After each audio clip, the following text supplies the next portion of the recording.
weather conditions were not available. Heavy rain and potential flooding forecast late this week.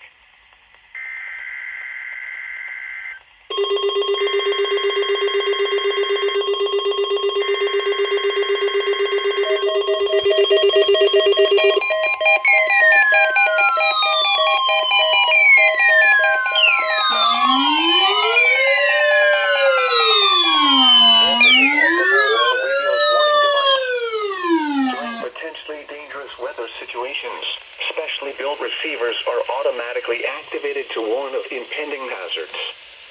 When there is a threat of or existing severe weather, the test is postponed until the first available good weather day. Reception of this broadcast and the warning alarm will vary at any given location.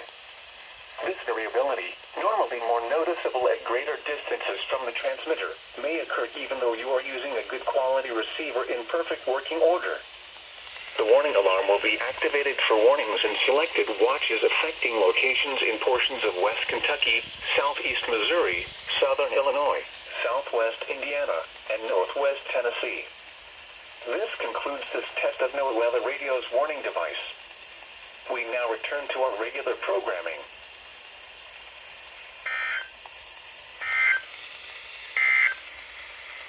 Heavy rain and potential flood.